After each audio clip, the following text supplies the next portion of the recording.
Welcome back to పాటతో ఈ పూట కార్యక్రమం.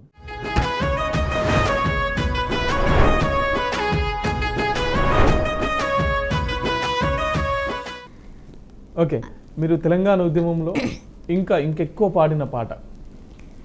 ఇంకెక్కువ పాడిన పాటలు అంటే చాలా ఉన్నాయి. ఆ టైంలో మా బంజారా పాట కూడా, అప్పుడు మౌనిక అంటే ఓహో బంజారా అమ్మాయ అని నాకు పేరు తెచ్చిన పాట. అది ఎక్కడ పాడినా కూడా ఓహో మౌనిక కదా ఈ పాడిన పాట. ఆ పాట హతేమ బలియా హతేమ బలియా టంగే మమా కడి కాలన చాలియే తూ ప్యారన చాలియే తూ ధుమ్ ధుమ్ చలస్త గలగల మాజా నంగార మాజాయే కరమా కడి మాజాయే నంగార మాజాయే కరమా కడి మాజాయే హతేమ బలియా ఓ మా హతేమ బలియా టంగే మమా కడి కాలన చాలియే తూ ప్యారన చాలియే తూ ధుమ్ ధుమ్ చలస్త గలగల మాజా నంగార మాజాయే కరమా కడి మాజాయే నంగార మాజాయే కరమా కడి మాజాయే హైదరాబాద్ దిలయ తారు సారు సోనెరో హారమా ఓ హైదరాబాద్ దిలయ తారు సారు సోనెరో హారమా హార కాలన చాలే కొన ఆచోతి సామా బాయే హార కాలన చాలే కొన ఆచోతి సామా బాయే హతేమ బలియా ఓ మా హతేమ బలియా టంగే మమా కడి కాలన చాలియే తూ ప్యారన చాలియే తూ ధుమ్ ధుమ్ చలస్త గలగల మాజా నంగార మాజాయే కరమా కడి మాజాయే నంగార మాజాయే కరమా కడి మాజాయే నంగార మాజాయే కరమా కడి మాజాయే. చాలా చాలా చాలా అద్భుతంగా పాడుతున్నారు అక్క. నిజంగా పిట్ట కొంచెం కూతగానే అన్నట్టు మీ వాయిస్ చాలా అద్భుతంగా ఉన్నది, చాలా అద్భుతంగా పాడుతున్నారు. ఈ అవార్డు నాకు 7th క్లాస్లో వచ్చింది. పిట్ట కొంచెం కూతగనం అని. ఇది అవార్డు మీకు? ఒక ఓకే ఓకే. ఇప్పుడు ఏప్రిల్ మాసం అంటేనే మహనీయుల మాసం, మహనీయులు జాతర జరుపుకునే నెల. మహనీయుల గురించి ఏమన్నా పాడతారా? అందుకో దండాలు బాబా అంబేద్కర అంబరాని ఉన్నట్టి సుక్కలు పొడవంగో అందుకో దండాలు బాబా అంబేద్కర అంబరాన ఉన్నట్టి సుక్కలు పొడవంగో ముందుగా నిన్ను తలచి పాటలు పాడేమో చీకటి మా బతుకుల్లో సూర్యుడు ఉండవంగో. మా కోరస్ టైమింగ్, కోరస్ ఏమంటే ఇస్తాం మీకు ఒకదానికి ఇబ్బంది అవుతున్నట్టుంది. సరే కోరస్ ఇస్తాం. ఓకే. కళ్ళకు గజ్జలు సంకన డప్పులు యాడికి ఎల్లన్నో యాడికి ఎల్లన్నా ఆ ఢిల్లీ కోట మీద డప్పులు మోగలే పోదమ బహుజన పోరు చేద్దామ బహుజన. అరే కళ్ళకు గజ్జలు సంకన డప్పులు యాడికి ఎల్లన్నో యాడికి ఎల్లన్నా ఢిల్లీ కోట మీద డప్పులు మోగలే పోదమ బహుజన పోరు చేద్దామ బహుజన. కళ్ళకు గజ్జలు సంకన డప్పులు యాడికే ఎల్లన్నా నువ్వు యాడికే ఎల్లన్నా ఢిల్లీ కోట మీద డప్పులు మోగలే పోదమ బహుజన పోరు చేద్దామ బహుజన. కళ్ళకు గజ్జలు సంకన డప్పులు సంకన డప్పులు కళ్ళకు గజ్జలు సంకన డప్పులు సంకన డప్పులు కళ్ళకు గజ్జలు సంకన డప్పులు కళ్ళకు కళ్ళకు గజ్జలు సంకన డప్పులు యాడికి ఎల్లన్నో యాడికి ఎల్లన్నా ఢిల్లీ కోట మీద డప్పులు మోగలే పోదమ బహుజన పోరు చేద్దామ బహుజన పోదమ బహుజన పోరు చేద్దామ బహుజన. ముసే పువ్వుకు ముల్సే మొక్కకు ప్రాణం నీవన్నో ఆహా ప్రాణం నీవన్నా ముసే పువ్వుకు ముల్సే మొక్కకు ప్రాణం నీవన్నో అరే ప్రాణం నీవన్నా కళ్ళకు గజ్జలు సంకన డప్పులు యాడికి ఎల్లన్నో యాడికి ఎల్లన్నా ఢిల్లీ కోట మీద డప్పులు మోగలే పోదమ బహుజన పోరు చేద్దామ బహుజన పోదమ బహుజన పోరు చేద్దామ బహుజన పోదమ బహుజన పోరు చేద్దామ బహుజన. అక్క అక్క చాలా చాలా అద్భుతంగా పాడుతున్నారు. ఈ మహనీయుల గురించి చెప్పాలంటే ఏం చెప్తారు అక్క? ఈరోజు మనం ఇంత స్వేచ్ఛగా బతుకుతున్నామంటే అది కేవలం ఆ దేవుడు, అందరి దేవుడు అంబేద్కరుడే. నిజంగా అంబేద్కర్ లేకపోతే ఈరోజు మనకు ఈ జీవితం ఉండకపోయేది. ఎక్కడ బతికే వాళ్ళమో, ఏ చీకటి దాంట్లో బతికే వాళ్ళమో ఇంత స్వేచ్ఛగా బతుకుతున్నామంటే కేవలం అంబేద్కరే. ఈరోజు మీది ఆ కులము మాది ఈ కులము ఆ కులం అనేది చాలామందికి ఈ న్యూస్ ఛానల్ ద్వారా నా ద్వారా నేను చెప్పేది ఏంటంటే ఎవరేమనుకున్నా పర్వాలేదు, ఫస్ట్ ఆఫ్ ఆల్ కులం అనేది అది నిషేధించాలి. ఫస్ట్ ఎవరిని కోసినా కూడా అదే రక్తం వస్తుంది, పాలైతే రావులేవు కదా. ఎక్కడికి వెళ్ళినా మీది ఆ కులం ఈ కులం అనేది, కులం అనేది అసలు ఎవరు కనిపెట్టిరో తెలియదు కానీ ఫస్ట్ వాడిని పట్టుకొని తన్నాలి. ఆ కులం కనిపెట్టినోనే తన్నాలి ఫస్ట్. కులం లేదు, మనం అందరం భారతీయులం, మనం అందరం హిందువులం, మనం అందరం ఒక చెట్టు కింద ఒక నీడ లాంటి వాళ్ళం. ప్రపంచంలో ఉన్న ప్రతి మనిషి కూడా ఒక హిందువు, ఒక భారతీయులం.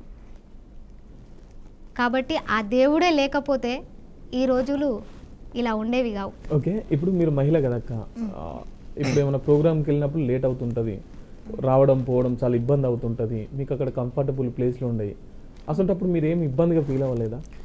చాలాసార్లు ఫీల్ అయ్యాను అట్లా. కానీ మనం ఒక కళామ తల్లిని నమ్ముకున్నాం కాబట్టి ఎంత ఇబ్బందులైనా ఎంత కష్టమైనా దానికి ఇష్టంగా పనిచేస్తేనే ఆ రోజు మనకు ఫలితం దొక్కుతుంది. అది నా లైఫ్లో చాలా చాలా కష్టపడ్డా నేను. చాలా కష్టపడ్డ తర్వాత మేబీ 19 years ఎప్పుడు అనుకుంటేదాన్ని, ఎప్పుడన్నా నేను స్క్రీన్ మీద కనిపించాలి, మౌనిక అంటే నన్ను చాలామంది గుర్తుపట్టాలి, ఓహో మౌనిక సింగరా అని, లేదా మౌనిక పాటలు పాడుతుందా అని. ఆ రోజు నాకు 2016లో వచ్చింది. ఒక్క పాటతోనే ప్రపంచాన్నే పరిచయం అయింది. ఆ పాటనే ముందు ఫస్ట్ పాడిన పాట వీరేణో బాయ్ బాయ్ కేజీ, మేబీ అది 19 million. బంజారాలో ఒక ఊపు ఊపే పాట. ఇంకొక 10 సంవత్సరాలైనా ఆ పాట అలాగే ఉంటుంది. ఓకే, ఇంత పేరు వచ్చింది కదా, మీరు అనుకున్న లక్ష్యం కొంతవరకు ఛేదించినట్టే కదా, ఎట్లా ఫీల్ అవుతున్నారు? Full happy. ఎందుకంటే ఎప్పుడు అనుకునేదాన్ని నేను ఒక పాటతోటి పరిచయం అవ్వాలి, ఒక పాటతోటి హిట్ కొట్టాలి అంతే. మనం ఎన్ని ఉద్యమం చేసినా కూడా, ఇప్పుడు ఉద్యమం చేసిన చాలాసార్లు, అంటే అంత కష్టపడ్డా కూడా ఈరోజు సారథిలో ఉద్యోగం రాలేదు. అది చాలా బాధాకరం. ఎందుకు రాలేదంటే రికార్డింగ్ డ్యాన్స్ చేసేవాళ్ళు, రోడ్డు మీద చేసేవాళ్ళు, లేదా వాళ్ళకు దగ్గర చుట్టపు వాళ్ళు, వాళ్ళకు మాత్రమే ఉద్యోగం ఇచ్చిండ్రు రష్మయ్య అన్న. కానీ నిజమైన కళాకారులకి న్యాయం జరగలేదు. ఫస్ట్ టైం పెట్టాను, నాకు అంత అయిపోయింది, పోలీస్ ఎంక్వైరీ కూడా అయిపోయింది. ఆ లాస్ట్ టైంలో రాలేదు. మళ్ళీ నెక్స్ట్ టైం కూడా పెట్టాను, కాల్ లెటర్ వచ్చింది, అయినా కానీ ఉద్యోగం రాలేదు. ఎందుకు రాలంటే మీరేం క్వశ్చన్ చేయలేదు, ఎందుకు రాలేదంటే రాజకీయం అనేది ఏమంటారు, ఒక ఉసరవెల్లి లాంటిది. నాకు తెలిసి అయితే అది ఎటు జంప్ అవుతుందో తెలియదు, ఉసరవెల్లి ఏ రంగు మారుస్తుందో కూడా తెలియదు. కాబట్టి నా కళామ తల్లిని నేను నమ్ముకున్నా, నా గొంతుని నేను నమ్ముకున్నా, ఆ దేవుడిచ్చిన వరం నాకు. ఈ కళాకారుల గురించి మాకు ఎందుకు రాలేదని మీరు ఎప్పుడు క్వశ్చన్ చేయలేదా? చేశాను. రష్మయ్య అన్న ఒక మాట చెప్పిండు, అంటే నా ఫైల్స్ అన్నీ తీసుకుపోయి, ఒరిజినల్ ఫైల్స్ అన్నీ తీసుకుపోయి రవీంద్ర భారతిలో ఇచ్చినప్పుడు, అన్న బీదోళ్ళం అన్న అంత కష్టపడ్డామన్నా, నీతోటి ఉద్యమం చేశాను కదా చాలాసార్లు, మాకు ఉద్యోగం రాలేదంటే నాకంటే బీదదానివా అని అన్నాడు ఒక మాట. అది మా భర్తకు నచ్చలేదు. నాకంటే బీదదానివానే అంటే ఒక భార్యకు అన్నట్టు, అది దానివానే, దానికి మీనింగ్ ఎట్లుంటుంది. ముందే మా భర్త చాలా సెన్సిటివ్, రెస్పెక్ట్ ఉండాలి కదా. సరే అమ్మ చూసాను, నువ్వు ఇవ్వకుండా పర్వాలేదు, నా కళ నాకున్నది, నా గొంతు ఉన్నన్ని రోజులు నేను హ్యాపీగానే బతుకుతా. ఇలా ఉద్యోగం తోటి కళాకారులకు వచ్చింది, నాకు రాలేదనేది ఒక చిన్న బాధ. వాళ్ళకి ఎంత ఇస్తారో తెలియదు మనకి, అంతకంటే ఎక్కువ సంపాదించుకుంటున్నా బయట, ఎక్కువ పేరు సంపాదించుకుంటున్నారు అన్నాను. అప్పుడే మా సార్ ఏం చేశాడంటే, మా హస్బెండ్ ఏం చేశాడంటే, ఆ పేపర్లు అన్నీ చింపేసి ఆడబడేసి, నీకు ఉద్యోగమే అవసరం లేదు, వచ్చేసే అమ్మ అని ఇంటికి తీసుకొని వచ్చిండు. ఆ రోజు చాలా ఏడ్చాను. ఆ రోజు నా కళని నమ్ముకొని బతుకుతున్నా ఇప్పటివరకు. ఏమైనా పాటతో ప్రశ్నించాలనుకుంటున్నావా? ఈ పాటతోటి నేనేమి ఇప్పుడు ప్రశ్నించదగ్గర ఓపిక నాకు లేదు. నేను ఎవరిని ప్రశ్నించను, నాకు గొంతు ఉంది. ఆ గొంతు ఉన్నన్ని రోజులు నా వంతు నేను ప్రయత్నం చేస్తూనే ఉంటా, పాడుతూనే ఉంటా, జనానికి మంచి మెసేజ్ ఇస్తా. నా పాట ద్వారా నా బంజారా జాతికి ఒక మంచి మంచి చైతన్యం, మంచి పేరు తీసుకొస్తా. ఎక్కడికైనా వెళ్ళినా కూడా ఈరోజు ఒక స్టేజ్ మీద పాట పాడుతున్నానంటే ఆ చుట్టుపక్కల ఉన్న వాళ్ళు చాలామంది హ్యాపీగా ఫీల్ అవుతారు. అయ్యో మా ఊరు అమ్మాయి కదా, అయ్యో మా తోటి ఫ్రెండ్ కదా, మా చుట్టాల అమ్మాయి కదా, అట్లా ఫీల్ అవుతుంటారు. అది చాలు. ఓకే, ఇప్పుడు సమాజంలో ఎక్కువ ఆడపిల్లల మీద దాడులు జరుగుతున్నాయి కదా, ఒక ఆడపిల్లగా ఒక పాట రూపంలో చెప్పాలంటే ఏం చెప్తారు? ఒక పాట రూపంలో అంటే నాకు ఆ పాట గుర్తుకొస్తుంది. ఆడపిల్లనమ్మా నేను ఆడపిల్లనాని బాధపడకమ్మా నువ్వు దిగులు చెందకమ్మా ఆడపిల్లనమ్మా నేను ఆడపిల్లనాని బాధపడకమ్మా నీవు దిగులు చెందకమ్మా అష్టంలో పుట్టేనని అమ్మా జ్యేష్ఠదనంటున్నారా ఈ పాడు లోకములో అమ్మా జ్యేష్ఠదనంటున్నారా అష్టంలో పుట్టిన కృష్ణున్నేమో దేవుడనంటున్నారా నన్నేమో పాడుదంటున్నారా ఆడపిల్లనమ్మా నేను ఆడపిల్లనాని బాధపడకమ్మా నీవు దిగులు చెందకమ్మా బాధపడకమ్మా నీవు దిగులు చెందకమ్మా. ఓకే అక్క, ఇప్పుడు నెక్స్ట్ పల్లె గురించి మన ఊరు గురించి కానీ ఇట్లా ఏమన్నా పాడగలుగుతారా? పల్లె గురించి అంటే బంజారానే.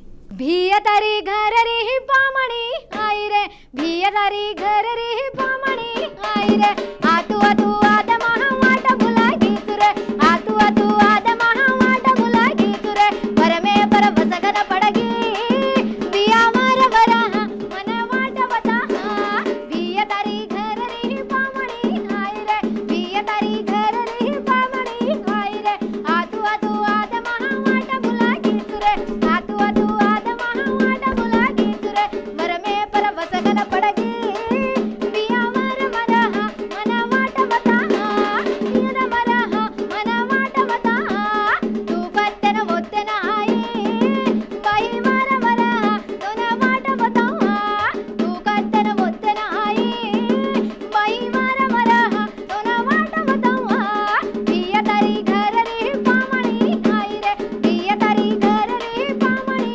ఆయిరే ఆతు అతు ఆద మహావాట బులాగీతురే ఆతు అతు ఆద మహావాట బులాగీతురే వరమే పరవసగన పడగి బియా మార వరహ మన వాట వతహ మార వరహ మన వాట వతహ. ఇది కూడా అన్న చెల్లెల మధ్య సంభాషణ. అన్న నీ ఇంటికి చుట్టాలు వస్తూ వస్తూ దారిలో బాట మర్చిపోయాను. అచ్చా, అయ్యో అట్లిట్లో మర్చిపోయినావు చెల్లెమ్మా, నేను చూపిస్తా కదా ఆ బాటకి రా అనేసి ఈ పాట అర్థం. పాటతో ఈ పూట కార్యక్రమంలో మరో బ్రేక్ తీసుకుందాం.